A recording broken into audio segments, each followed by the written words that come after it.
J'espère que vous allez bien. Bonjour à toutes et tous. Je suis ravi de vous retrouver ce matin pour notre webinaire, donc l'intelligence artificielle pour l'emploi, inclure sans exclure, que l'on organise donc le réseau national PIMS Médiation dans le cadre de la semaine de l'IA pour tous, dont on est partenaire au niveau national.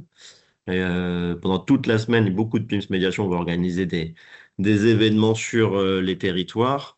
Mais du coup, on voulait également organiser donc, cet événement, ce webinaire au niveau national pour un peu partager à la fois les enjeux de l'arrivée de l'intelligence artificielle dans la recherche d'emploi et également les bonnes pratiques, en tout cas les expériences, et notamment l'expérience donc, de Mathieu Carteni, directeur des opérations de Hello Charlie, qui viendra nous parler un petit peu de ce qu'il propose au sein de son organisation, et de Michael Maria Fabri, qui est conseiller numérique au sein du PIMS Médiation de Nîmes, et qui propose pas mal d'accompagnement sur ce sujet. En guise un petit peu d'introduction, je pense que c'est important de bien avoir en tête qu'aujourd'hui, l'IA a déjà un impact important sur le travail de manière générale, avec les progrès technologiques qu'elle propose, l'automatisation de certaines tâches, la simplification, à tout le moins, de certaines tâches, la nécessité de développer de nouvelles compétences aussi sur pas mal d'emplois. Aujourd'hui, selon l'OCDE, c'est à peu près 27% des emplois qui sont fortement exposés à l'IA et au risque d'automatisation. Donc ça vient percuter pas mal de choses. Mais donc, comme je le disais, l'IA, ça a aussi un impact sur la recherche d'emploi elle-même. Il y a différentes études qui ont été menées, et on peut retrouver d'ailleurs pas mal de ressources sur le site Café IA. Et dans ces études, on peut constater que 77% des demandeurs d'emploi déclarent avoir utilisé l'IA dans leur recherche d'emploi, que ce soit pour faire faciliter la recherche des offres d'emploi, pouvoir être accompagné dans la rédaction de leur CV, avoir des simulateurs d'entretien, des choses comme ça.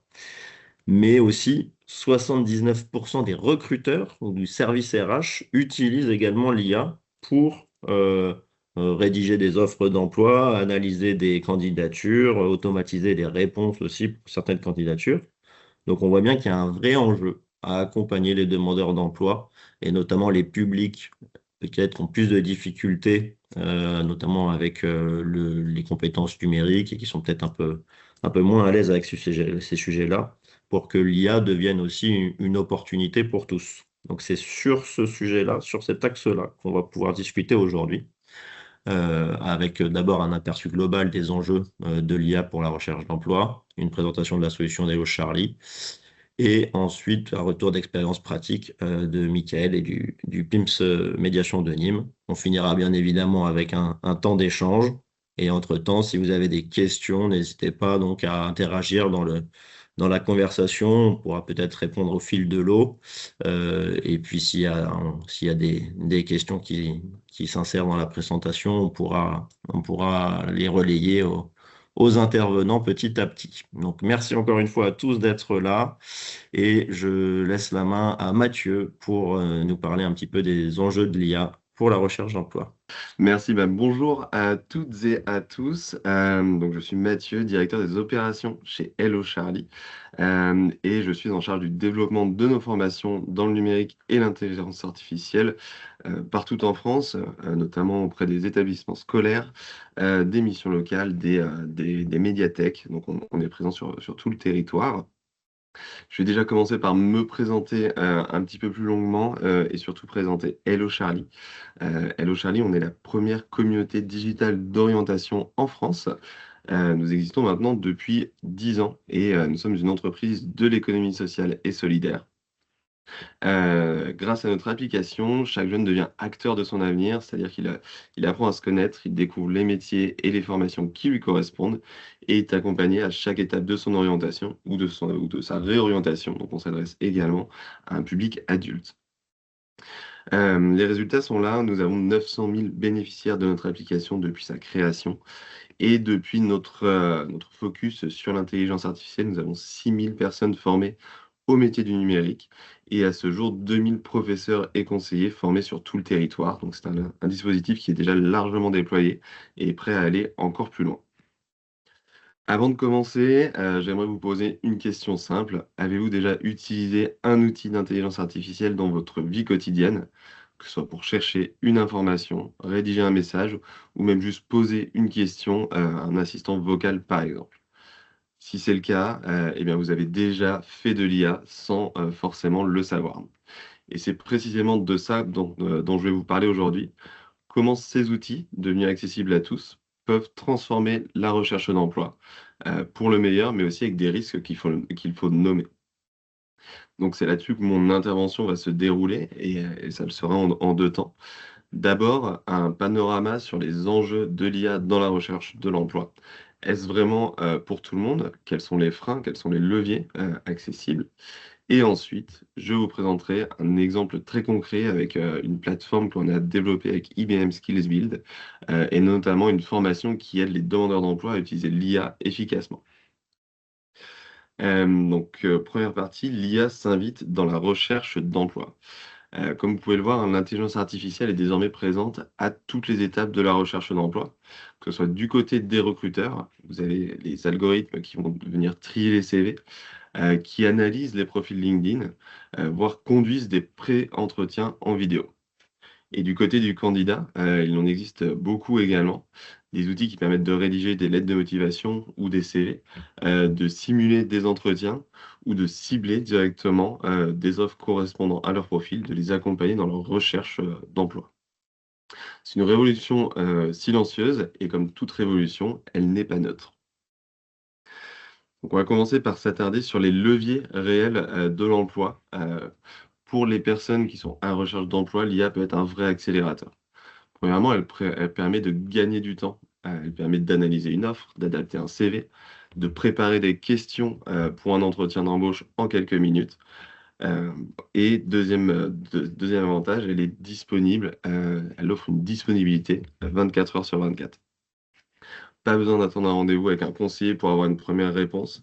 Donc on évite cette perte de temps, à quel point on sait les conseillers peuvent être, toujours occupés et pas toujours disponibles pour chacun, des chercheurs, donc des demandeurs d'emploi. Et 3e levier qu'on a réussi à identifier, bah, elle permet de compenser les inégalités. Une personne peu à l'aise à l'écrit peut aller s'appuyer sur l'IA pour formuler ses idées et quelqu'un qui ne connaît pas les codes du monde professionnel peut les apprendre via un agent conversationnel. On a vu les leviers, on va voir aussi maintenant les freins, hein, qu'on ne peut ignorer. L'IA n'est pas un outil neutre ni universel. Premier frein, hein, qu'on connaît très bien, c'est la fracture numérique. Toutes les personnes en recherche d'emploi n'ont pas le même accès aux outils numériques, ni les mêmes compétences pour les utiliser. Les publics les plus éloignés de l'emploi sont souvent aussi, les plus éloignés du numérique. Le deuxième frein, ce qu'on appelle les biais algorithmiques. Les IA sont entraînées sur leurs données existantes qui reflètent parfois des discriminations déjà présentes dans le monde du travail. On sait que des études ont montré que certains algorithmes, de recrutement pénalisent sans le vouloir certains profils. On parle par origine, par genre et par âge. Et le troisième frein, qu'on a identifié, c'est le risque de déshumanisation, pardon. La recherche d'emploi est un moment de vulnérabilité. Si l'on automatise trop l'accompagnement, on risque de perdre la relation humaine qui vient souvent faire la différence dans les parcours les plus complexes. Ce qui me fait revenir à la question centrale de notre webinaire. Alors oui, l'IA peut inclure, mais elle peut aussi exclure davantage ceux qui en ont le plus besoin. Si on n'accompagne pas d'une médiation humaine, d'une formation adaptée ou d'un regard critique, eh bien on risque d'exclure. C'est tout l'enjeu de ce que je vais vous présenter maintenant par la suite avec la solution que nous avons développée avec IBM, donc l'entreprise américaine. Donc face à tous ces enjeux, il existe beaucoup de dispositifs pour accompagner les demandeurs d'emploi. Et donc l'un d'eux, comme je vous le disais, c'est la plateforme IBM Skills Build. Qu'est-ce que c'est que cette plateforme? C'est une plateforme de formation en autonomie gratuite. qui permet d'obtenir des certifications, des badges, qui a été développé par la fondation IBM et qui propose des parcours numériques vraiment accessibles à tous. Que ce soit pour de l'initiation, pour que ce soit pour venir conforter son niveau ou valider des compétences déjà présentes, eh bien, on va pouvoir accéder à ce dispositif. Elle est disponible, en français, mais également dans beaucoup d'autres langues, donc adaptée aussi à des personnes qui viendraient d'arriver sur le territoire et qui ont besoin de se former, dans leur langue d'origine. Il n'y a aucun prérequis, d'âge ou prérequis technique et couvre tous les domaines, dans le numérique, donc que ce soit l'IA, que ce soit la cybersécurité, la blockchain et cetera, donc des sujets très liés au numérique et également est ultra et a pour objectif d'accompagner les demandeurs d'emploi dans leur développement professionnel. Donc vous allez retrouver des formations qui sont, directement, liées à la création de CV avec l'IA, à la création d'une lettre de motivation, à la préparation d'un entretien et cetera et cetera. Donc parmi toutes les formations qui sont proposées, il y en a une qui est particulièrement intéressante et pertinente, sur notre sujet d'aujourd'hui, qui va être, comment orienter votre voie, par la recherche sur les lieux de travail.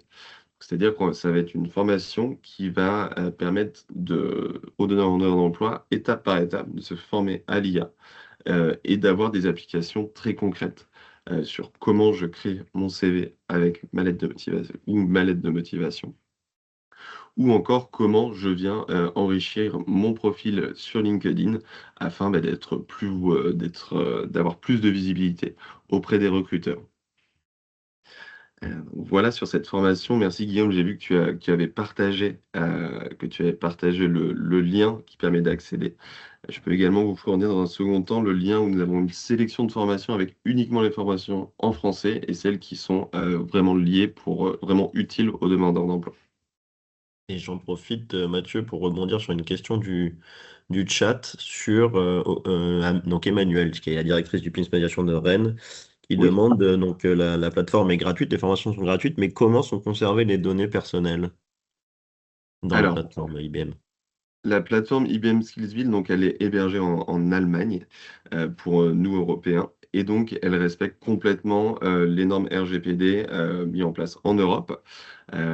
Pour pouvoir commencer une formation sur cette plateforme, il faut se créer un compte, ce qui nous permet ensuite de, revenir sur son compte et continuer la formation que l'on a commencée et donc tout est aligné avec, les normes RGPD, de la législation européenne. J'espère que ça répond à la question. Je pense. Merci, Mathieu. Hem, J'avance. Donc vous l'avez compris, l'outil, ne suffit pas. Ici, l'outil va venir accompagner, les demandeurs d'emploi, mais ne peut pas l'outil ne suffit pas. IBM Skillsville, c'est vraiment un excellent exemple, en fait, de ce que l'IA peut apporter, mais il faut vraiment insister sur un point, c'est la formation à l'outil est également indispensable. Proposer un accès de ChatGPT à quelqu'un qui n'a jamais utilisé ce type d'outil, sans l'accompagner, pour nous, ce n'est pas de l'inclusion, c'est de l'illusion de l'inclusion. Donc notre rôle, nous en tant que professionnels de l'emploi et de l'insertion, c'est justement de faire le point, d'expliquer comment ça fonctionne, de montrer, de pratiquer ensemble et surtout de rester vigilant face aux limites. On connaît les erreurs de l'IA, hein, les erreurs que l'IA peut produire, les hallucinations, les biais qu'elle peut reproduire, hein, j'en parlais juste avant, et surtout la nécessité de vérifier les informations qui sont obtenues, de vérifier les sources, de s'assurer de la véracité, des propos que l'IA propose. Donc l'IA, c'est vraiment un levier d'autonomie, mais pas de dépendance. Donc, quand elle est utilisée avec discernement, l'IA peut rendre les demandeurs d'emploi vraiment plus autonomes, on en est convaincu, plus confiants, mieux préparés et c'est l'ambition que l'on a avec ces formations sur cette plateforme IBM Skills Build. Donc l'objectif, attention, n'est pas de remplacer l'accompagnement humain, vous l'avez compris, hein, c'est d'enrichir ce que les personnes peuvent faire par elles-mêmes et de libérer du temps, pour les accompagnateurs afin de se concentrer, sur le plus important, écouter, encourager et croire en quelqu'un, redonner confiance pour pouvoir aller de l'avant. Donc comme je vous l'ai dit, je pourrais vous transmettre toutes les informations si ça vous intéresse Et si vous souhaitez aller plus loin, à me contacter, car nous proposons aussi de former à cette plateforme via des formats en ligne, via des formats webinaires, pour que vous, ensuite, soyez autonome sur l'utilisation et puissiez proposer la plateforme gratuitement à vos bénéficiaires. Pour conclure, l'intelligence artificielle dans la recherche d'emploi, ce n'est ni une baguette magique, ni un monstre à combattre. C'est un outil qui est puissant et qui est imparfait et profondément humain dans sa façon dont on choisit de l'utiliser. Donc la vraie question aujourd'hui, ce n'est pas l'IA va-t-elle remplacer les conseillers en emploi, mais bien comment l'IA peut renforcer notre capacité collective à accompagner toutes les personnes vers l'emploi, y compris les plus vulnérables. Et donc, c'est avec des plateformes comme IBM Skills Build qu'on montre que c'est possible. C'est à nous de nous en saisir avec exigence, avec humanité, pour accompagner au mieux. Voilà, merci à tous de votre attention. Je ne sais pas s'il y a des questions tout de suite ou si vous voulez les faire à la fin. Guillaume, je te redonne la main. Merci beaucoup, Mathieu. Écoutez, s'il y a des questions, n'hésitez pas à les poser à les poser dans le chat. Et si on ne peut pas y répondre maintenant, on pourra effectivement avoir un temps d'échange à la fin. En tout cas, la démarche est très intéressante. On voit qu'il y a plein d'outils qui existent, que les usagers, les demandeurs d'emploi s'en saisissent dans tous les cas par eux-mêmes, de manière plus ou moins aléatoire, avec des usages plus ou moins maîtrisés. Et nous, acteurs de la médiation sociale et médiation numérique, et également les acteurs de l'insertion professionnelle, on a un vrai rôle d'accompagnement pour justement accompagner cette transition, cette transformation de l'accès à l'emploi, du travail de manière générale. Et il y a un vrai besoin. Donc, ce que je vous propose maintenant, c'est justement de laisser la parole à Michael, qui va nous raconter un petit peu ses expériences avec des usagers, des bénéficiaires des PIMS médiation, des publics ainsi différents, et voir un petit peu quelles sont leurs réactions par rapport à ces transformations et les accompagnements que le PIMS médiation de Nîmes peut proposer là-dessus. Oui, alors bonjour à tous. Du coup, moi, c'est Michael Maria Fabry. Donc, du coup, je suis conseiller numérique au PIMS Médiation de Nîmes. Donc, depuis 3 ans maintenant, et ancien, du coup, médiateur social au PIMS Médiation de Nîmes. Donc, voilà. Merci, du coup, Mathieu, euh, pour ton intervention. Juste avant de commencer, j'ai eu du coup la chance d'avoir déjà rencontré du coup Mathieu et d'avoir du coup été inscrit sur l'IBM Skill Build, voilà, et de travailler du coup avec du coup la plateforme qui est très intéressante et qui était très intéressante aussi au niveau du public. N'hésitez pas à contacter Mathieu voilà, et à travailler du coup avec la plateforme. Du coup, au PIMS Médiation de Nîmes, donc le PIMS Médiation de Nîmes, ça fait 25 ans qu'on existe, on fête nos 25 ans cette année. Voilà, donc notre anniversaire cette année.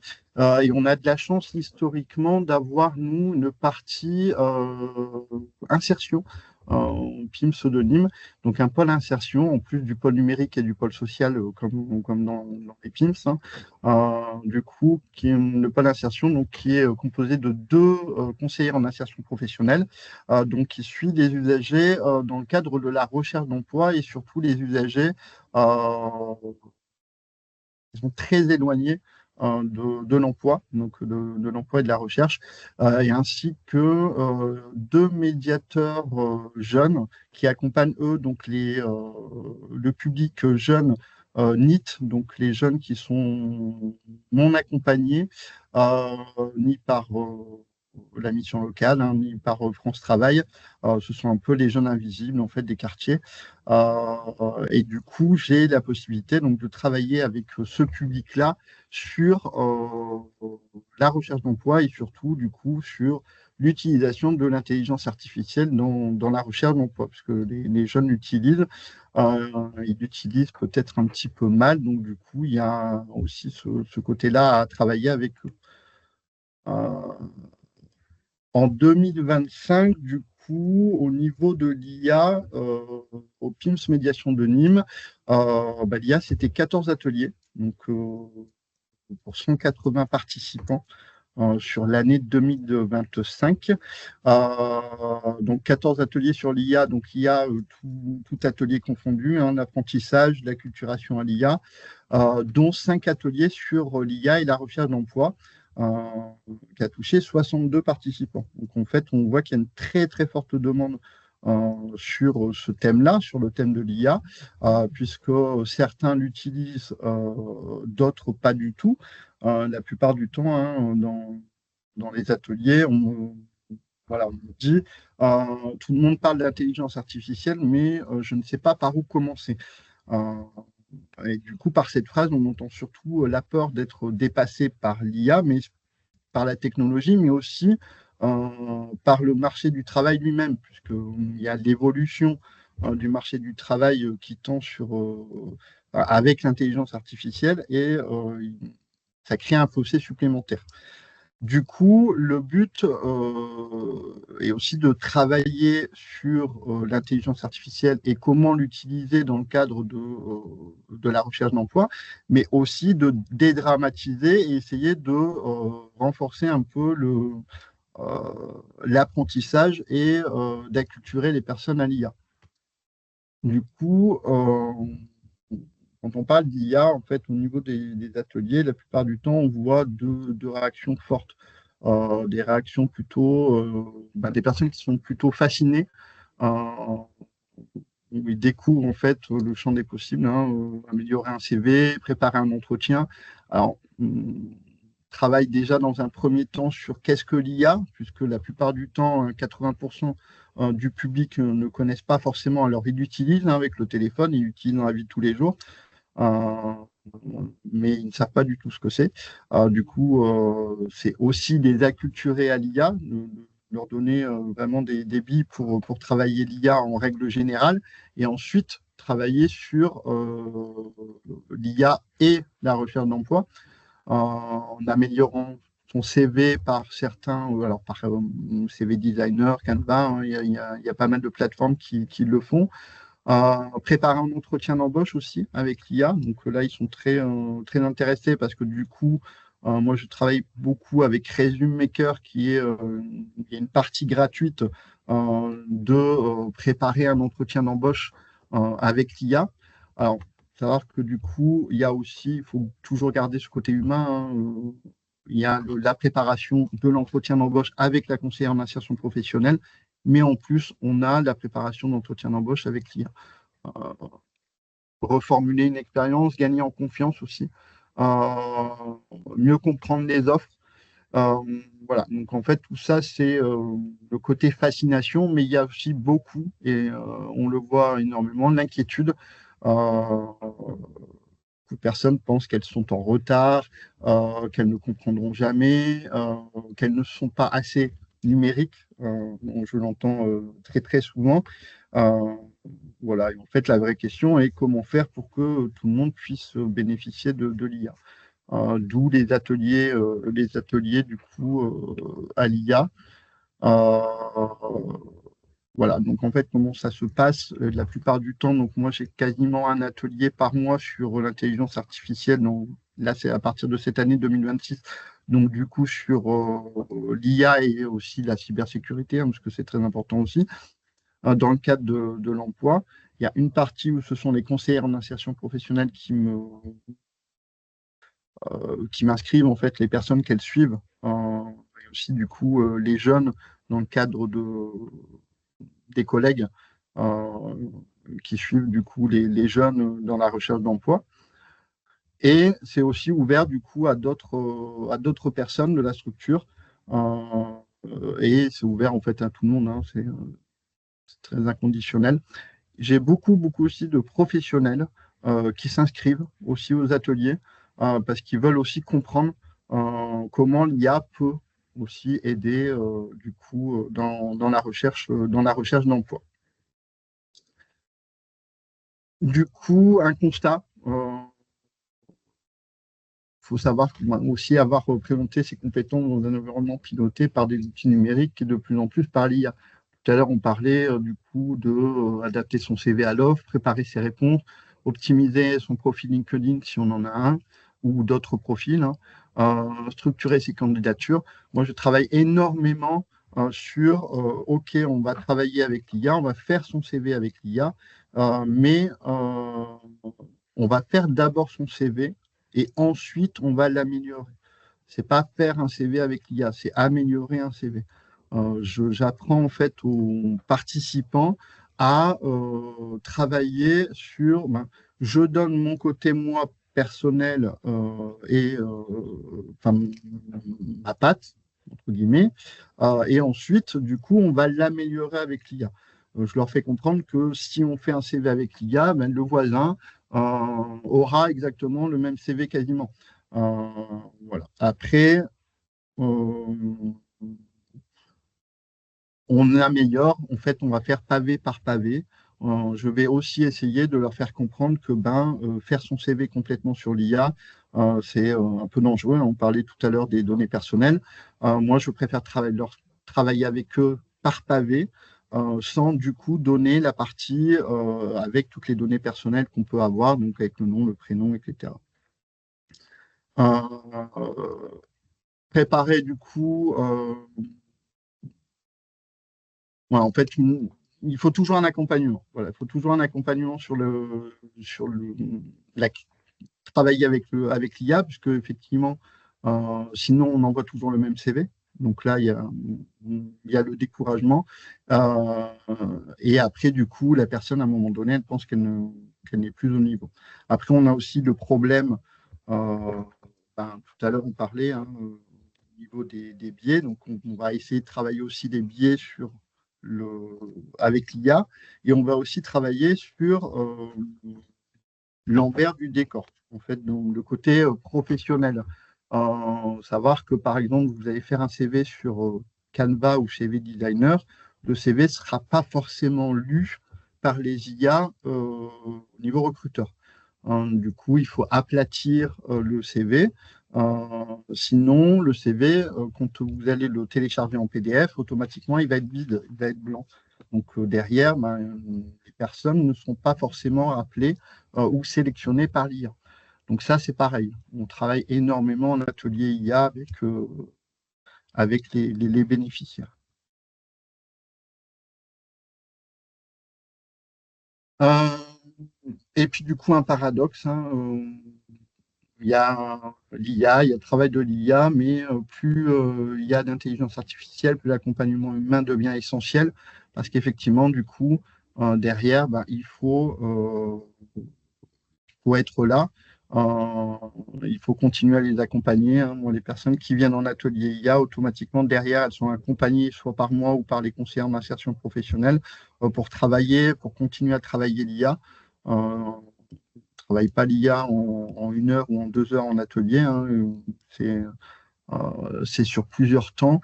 Euh, c'est dans la longueur, c'est dans la longue, voilà. Surtout chez les jeunes personnes, parce qu'on voit effectivement que les jeunes personnes ont tendance à très mal utiliser l'IA. Alors ils connaissent, hein, ils savent comment c'est, mais ils l'utilisent très mal.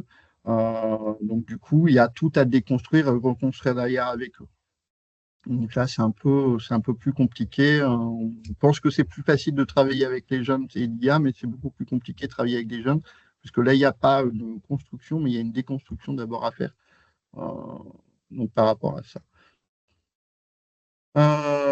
Voilà. Et après, le but, surtout, le but final, c'est avez-vous du coup enfin, à reprendre en fait à reprendre confiance. Voilà. La capacité à reprendre confiance à personne en le numérique et surtout en l'intelligence artificielle. Voilà, voilà. Merci beaucoup, Mickaël. Justement, tu parlais un peu alors des publics que vous accompagnez et de la différence d'approche entre Mhm. plutôt les publics jeunes et les demandeurs d'emploi plus classiques. Donc avec cet enjeu de déconstruire chez les jeunes, tu as une approche pédagogique différente complètement avec eux? Tu utilises des outils différents, des supports différents ou voilà, comment tu distingues un peu ces publics-là et comment tu les accompagnes?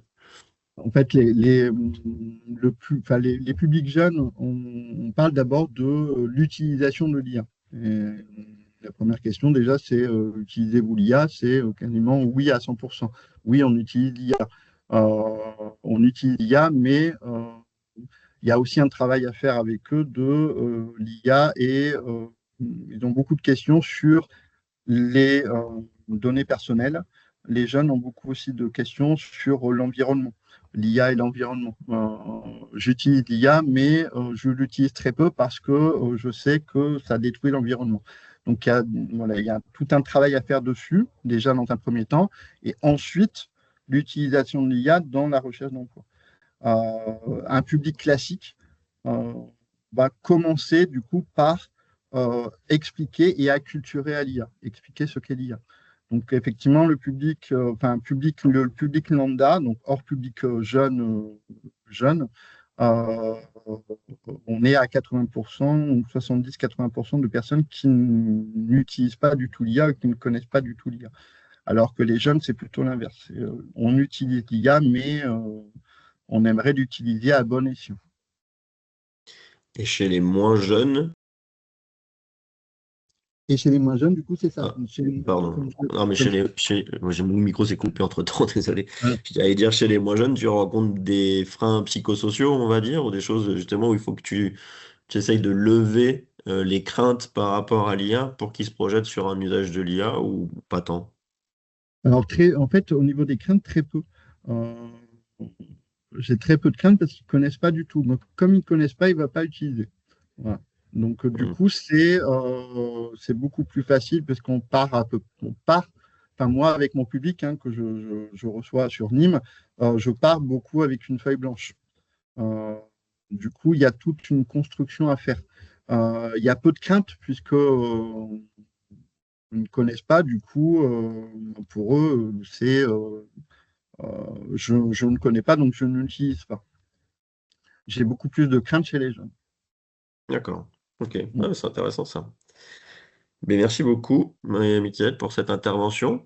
Je vous interrogeais du coup là, les participants, là, le public dans la conversation, si vous avez des expériences à partager sur ce sujet-là, peut-être des questions ou des outils, des bonnes pratiques également que vous utilisez.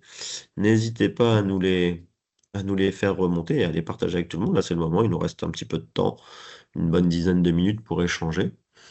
Donc, si c'est le cas, n'hésitez pas, alors soit à lever la main et on vous donnera la parole, soit à écrire dans la conversation. Et puis, si vous avez des questions, évidemment, sur les interventions de Mickaël et Mathieu, c'est le moment également. On a une question donc, de Jérôme Leparc dans le chat, qui est donc administrateur, enfin président du PIMS de Lorient et représentant des présidents de tous les PIMS Médiation, qui demande qui finance les ateliers. Donc Mhm. peut-être pour toi, Mickaël, et Ouais, puis si tu as des billes aussi, Mathieu, c'est effectivement le nerf de la guerre en ce moment, donc ça nous ouais. intéresse. Alors chez moi, en fait, les ateliers sont financés en partie par Orange, puisqu'effectivement, on a la chance d'avoir des financements de Orange Fondation, de la Fondation Orange. Et pour cette année 2026, alors les ateliers emploi sont financés en partie par le FNC, puisqu'on est, moi j'ai mon poste qui est à moitié financé par le Fonds social européen dans le cadre du coup de la partie recherche d'emploi, enfin la partie emploi euh, à IVE chez nous. Du coup, le FSE en partie finance. Orange finance aussi les ateliers. Et pour 2026, on a été retenu sur les ateliers Café IA de la MENNUM. Voilà, donc c'est un petit financement, mais c'est un financement quand même. C'est un début de financement. Donc du coup, pour cette année, on a aussi les financements de la MENNUM sur les cafés IA. Et de notre côté, pour répondre au financement, je l'ai précisé pendant l'intervention, en fait, nous, on travaille avec IBM et c'est la fondation IBM qui a pour objectif de former 30 millions de personnes à travers le monde aux enjeux du numérique et aux métiers du numérique. Et nous, Hello Charlie, on est un des partenaires en France pour la diffusion de ce programme.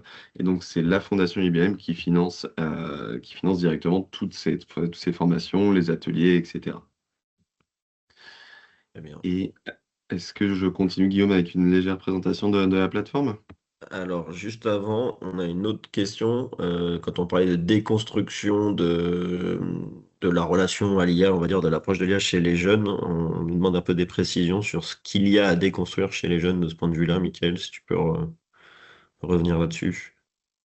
Euh, alors, au niveau de la déconstruction chez les jeunes, enfin, c'est surtout en fait de l'utilisation de l'IA à déconstruire. Euh, Ils utilisent en fait, donc en règle générale, pas forcément dans le cadre de l'emploi, mais en règle générale, les jeunes ont tendance à utiliser l'IA maintenant pour tout. Euh, Quand ils font une recherche de base, euh, l'adresse, par exemple, du kebab du coin, ils vont le demander à l'IA. Ils ne vont pas le mettre sur une recherche Google. Du coup, il y a toute cette partie-là. Alors, il me parle énormément en fait, les jeunes, c'est un peu bizarre, hein, c'est très paradoxal. Ils me parlent beaucoup d'environnement, de données personnelles, etc. Mais d'un autre côté, du coup, bah, ils utilisent l'IA pour avoir une adresse, alors qu'ils peuvent utiliser Google et du coup, effectivement, ça prendra un peu plus au niveau environnemental, c'est beaucoup plus simple d'utiliser Google que d'utiliser l'IA, parce que l'IA n'est pas forcément faite pour ça non plus. Et déconstruire aussi dans le cadre de leur utilisation des réseaux sociaux, par exemple. Euh, Ils ont une très très mauvaise utilisation des réseaux sociaux. Ils utilisent beaucoup. Enfin, c'est pas forcément des confrères, mais c'est leur donner des billes en fait pour travailler sur les réseaux sociaux ou pour travailler avec l'IA. C'est vraiment leur dire voilà, bah, effectivement sur le réseau, sur un réseau social.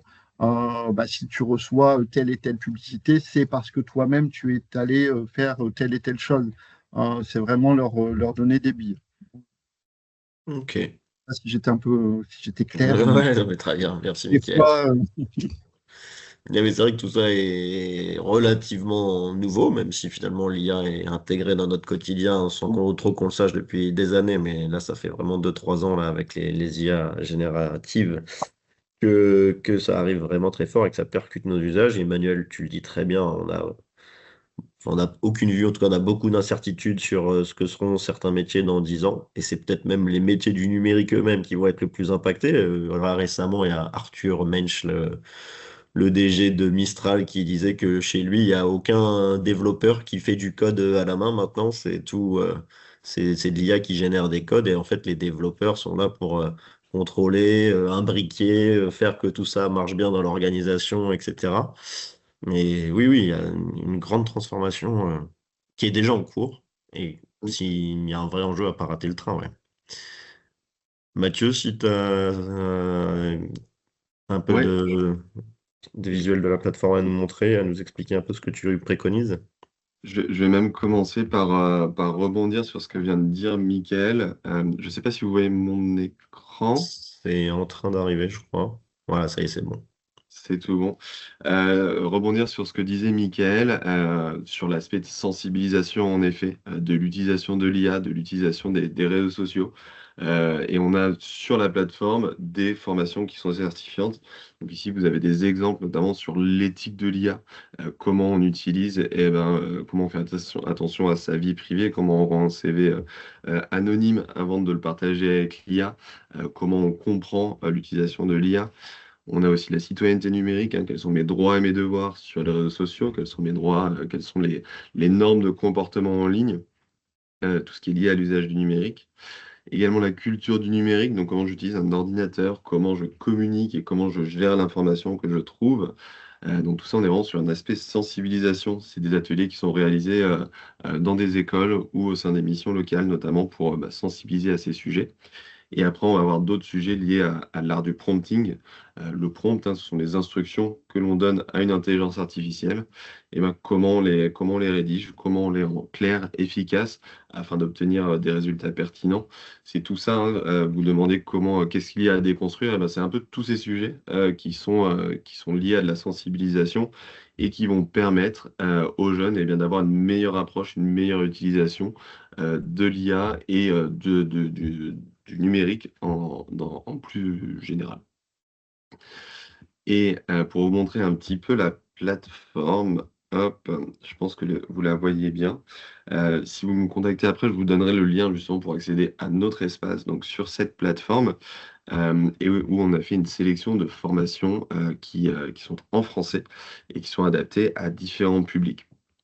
Vous avez en premier lieu, par exemple, en haut à gauche ici, des quiz vraiment pour casser un petit peu la glace, pour déjà tester son niveau sur l'IA. Ça permet de comprendre un petit peu quelles sont nos connaissances, de découvrir comment l'IA est déjà utilisée autour de nous, avant d'enchaîner sur des formations pour y aller tout en douceur, sur des formations, vous voyez ici, qui durent 15 minutes et qui seront adaptés à un public qui souhaite découvrir, comprendre, s'initier à l'IA, et comprendre comment, par exemple, l'IA est déjà utilisée dans des concerts, comment l'IA est utilisée dans le sport, dans un match de basketball ou avec la NASA, etc. Donc on a plein de sujets qui sont là, des formations en 15 minutes, accessibles à quelqu'un qui commence, qui ne connaît rien à ces sujets, et surtout ce sont des formations qui sont adaptées sur un appareil mobile, donc sur un téléphone, et donc qui permet aussi de s'adapter à des personnes qui ne connaîtraient pas l'utilisation d'un ordinateur, mais qui sont déjà à l'aise sur un téléphone portable. Ensuite, on a des formations, donc comme vous le voyez ici, qui vont être, on va prendre celles qui sont avec des vignettes bleues, vraiment pour explorer. Donc explorer l'intelligence artificielle, explorer les grands modèles de langage, hein, donc c'est lié à l'IA également, la cybersécurité, l'exploration des données, qu'on appelle aussi la data science, ou le cloud computing. C'est des sujets vraiment liés plus dans le numérique et qui sont toujours accessibles en 1 heure et demie, qui permet vraiment de découvrir comment on peut ensuite travailler dans ces métiers. Parce que l'objectif par la suite, à la fin de chaque formation, vous avez la possibilité, enfin, de faire un test pour tester vos compétences et aussi de découvrir comment vous pouvez faire une carrière dans ce sujet. Donc, carrière, c'est un bien grand mot, mais ça va commencer par quelles sont les compétences que je dois avoir. Comment je fais pour accéder à un type de formation qui va me permettre d'accéder au métier de la cyber ou de l'IA. Et ensuite, les 2 pastilles rouges que vous avez tout en bas, ce sont des plans de formation beaucoup plus longs, une dizaine d'heures, une douzaine d'heures, qui permettent là d'obtenir des badges, des certificats reconnus délivrés par IBM, qui vous permettent eh bien, de valider des compétences auprès d'un employeur, soit pour intégrer un stage, une alternance, un premier emploi ou une reconversion, soit eh bien, pour valider un niveau de compétences requis pour accéder à une formation. Ça, ce sont les informations sur l'IA et le numérique. Et après, vous voyez ici, vous avez comment je crée mon profil professionnel en ligne. Et après, vous avez, comme je vous le disais tout à l'heure, hein, comment je rédige mon CV avec l'IA, comment je crée ma lettre de motivation, comment je me prépare à un entretien. Donc, j'ai peut-être pas le temps d'entrer dans tous les détails des formations, mais vous pouvez accéder à toutes ces typologies de formations sur cette plateforme. Il y a Anne Solange qui demande, donc si tu peux nous donner le lien de ces formations, mais tu le disais enfin, en introduction de ce propos-là, tu nous ferais passer le lien pour accéder à la plateforme. Si tu veux le mettre dans la conversation directement, n'hésitez pas. Et au pire, on vous fera un petit mail récap, compte rendu avec le lien du webinaire et tous les liens des plateformes qui vont bien. Et Jérôme nous dit que c'est excellent. Et merci Jérôme. Et oui, Mickaël le disait aussi, on fait un retour assez positif. Et je le redis, pour nos médiateurs aussi, ça peut être intéressant dans le cadre un peu d'un parcours d'intégration et puis aussi d'insertion quelque part pour nos médiateurs qui ont un projet professionnel ou qui veulent développer un projet professionnel. Ça peut être voilà, une forme d'introduction à l'intelligence artificielle et puis des compétences certifiées en plus qui pourraient valoriser pour la suite de leur parcours. Donc c'est intéressant. Mais au Et niveau le de lien est arrivé dans la conversation. Merci Mathieu. juste petite non, mais, en fait pour les collègues, enfin pour les collègues médiateurs, c'est très très bien. Après, effectivement, pour le public, il faut l'accompagnement humain derrière. Mm. Alors, c'est totalement gratuit, effectivement, hein, du coup, Mathieu. Mais il faut vraiment un accompagnement derrière, puisque il y a beaucoup de mots techniques. Donc, du coup, moi, j'utilise en fait IBM Skillwin dans mes ateliers, donc en plus. Voilà. Euh, Ça peut être du plus pour les ateliers. Donc c'est intéressant du coup, mais il y a l'accompagnement derrière, puisqu'on a un public très très éloigné du numérique déjà dans un premier temps. Donc du coup, il faut vraiment les accompagner sur la plateforme. Ouais, carrément.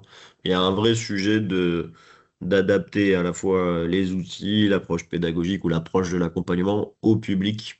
Euh, Traditionnellement, enfin sur les activités traditionnelles des PIMS médiation, on va peut-être avoir des publics avec des compétences numériques de base relativement peu développées, peut-être des soucis, des sujets en tout cas de maîtrise de la langue, la lecture, l'écriture, etc.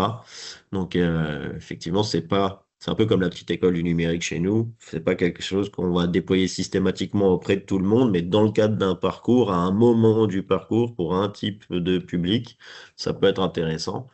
Et puis, ça peut nous permettre aussi de développer des accompagnements, en tout cas des solutions qu'on peut proposer à d'autres types de publics qu'on touche relativement peu jusqu'à présent. Le PIMS Médiation de Nîmes, vous avez cette particularité historique d'avoir cette activité insertion, recherche d'emploi et notamment vers les jeunes. C'est peu le cas chez d'autres PIMS et ça peut être quelque chose qu'on peut développer. Il y a un vrai savoir-faire là-dessus et un vrai besoin auprès des publics. Donc, ça peut être quelque chose d'intéressant. Merci Sylvie pour le commentaire. Donc ça donne envie d'aller plus loin. Donc bah, c'est super.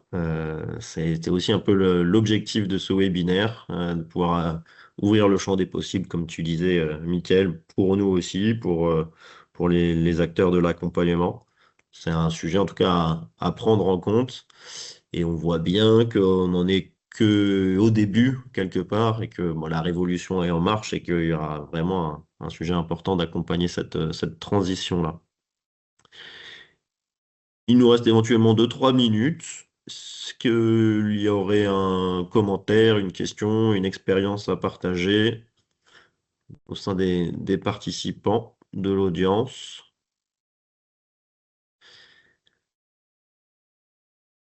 Si ce n'est pas le cas, il me reste donc à vous remercier tous déjà pour votre participation, à remercier particulièrement Mathieu et Mickaël pour leur intervention. Merci également à Cassandra et Camille à la communication chez nous pour la préparation de ce webinaire et puis bah, tous les supports de com, les outils de communication qui ont été diffusés.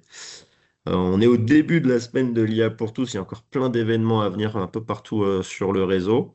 Donc ça, on est ravis. N'hésitez pas à nous faire remonter un peu vos retours d'expérience aussi par rapport à tout ça. Et puis la semaine de l'IA pour tous, c'est cette semaine, mais ça va continuer aussi toute l'année et puis même pour les années à venir. Donc, bah, continuons d'échanger sur ces sujets-là, de développer un petit peu nos pratiques et nos outils. C'est hyper intéressant. Donc, merci beaucoup à tous et merci pour vos messages également dans le chat.